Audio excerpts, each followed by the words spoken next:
짜잔! 반갑습니다, 여러분.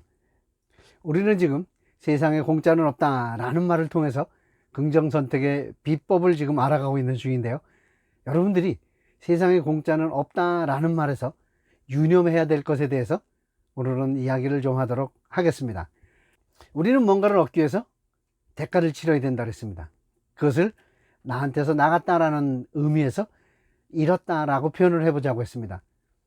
그러면 뭔가를 얻기 위해서 뭔가를 잃어야 된다. 그것이 세상에 공짜는 없다라는 말이었습니다. 그러면 반대로 뭔가를 잃었다면 반드시 뭔가를 얻어야 세상에 공짜는 없는 겁니다. 그걸 이용해서 우리는 긍정선택의 비법을 이야기하고 있는 중인데요.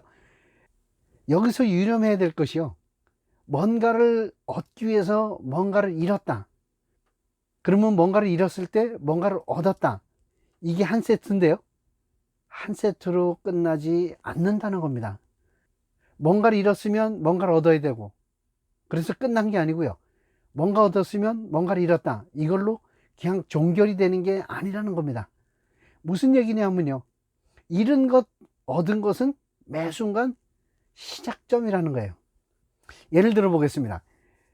32회 영상 때 복권에 대한 이야기를 했었는데요, 20대 영국 여성의 얘기가 중간에 있었습니다.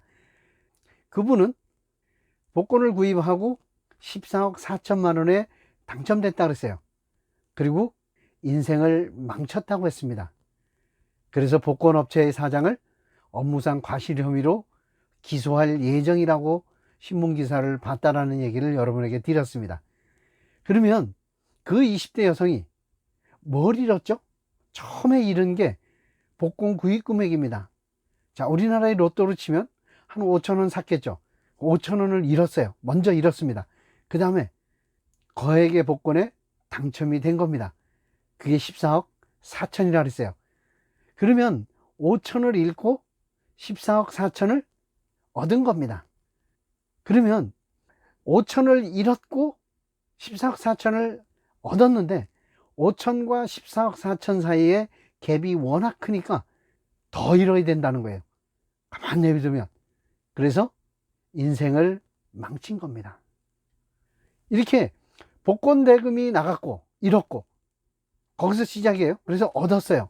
그러면 얻은 것이 끝난 게 아니라 그 얻은 것이 또 다른 뭔가를 잃는 것의 시작점이다 라는 겁니다.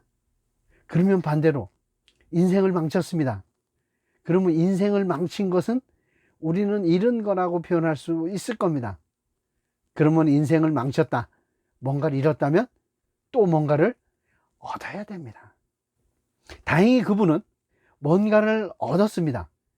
본인이 인생을 잃는 것에 대한 대가로 이것을 받았다라고 본인이 느끼든 안 느끼든 본인은 무분별한 소비의 병폐를 알았고요, 물질적인 풍요가 진정한 행복을 주지 않는다는 것을 알았습니다. 만약에 이분이 외부의 어떤 조건이 나에게 행복을 주는 게 아니라 그 행복은 내 마음속에 있다 라는 것을 거기서 깨달았다면 득도한 겁니다.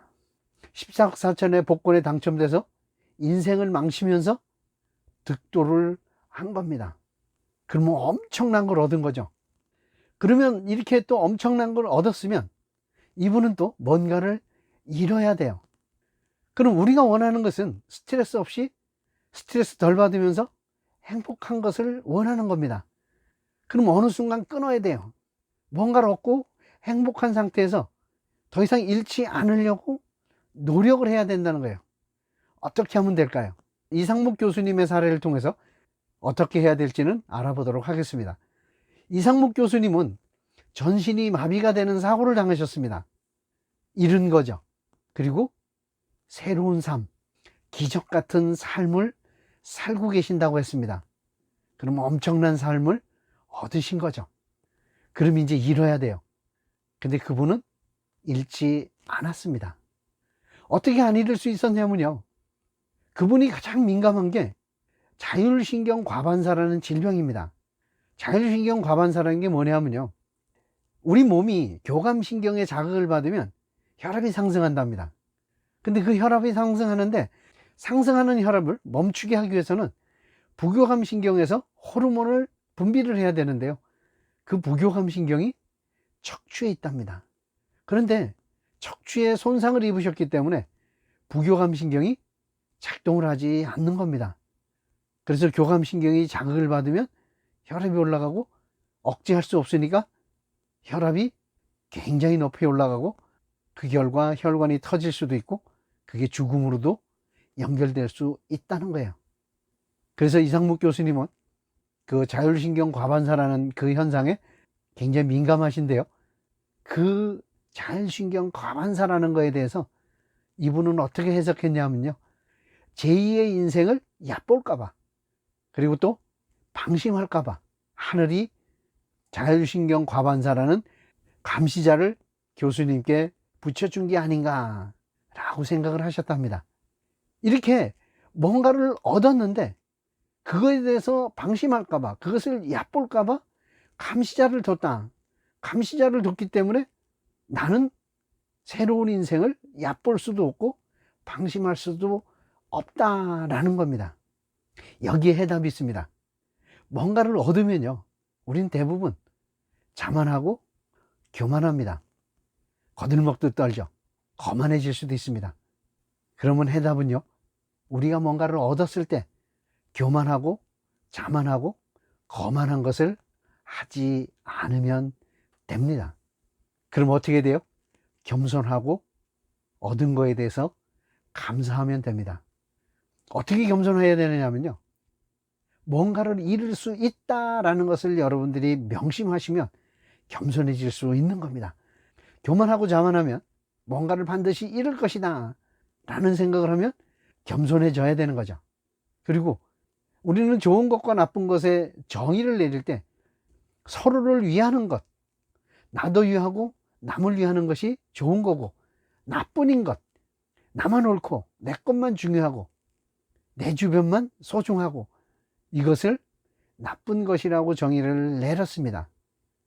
교만하고 자만하고 거만한 것은 자기만, 내 것만, 내 대표적인 행태죠.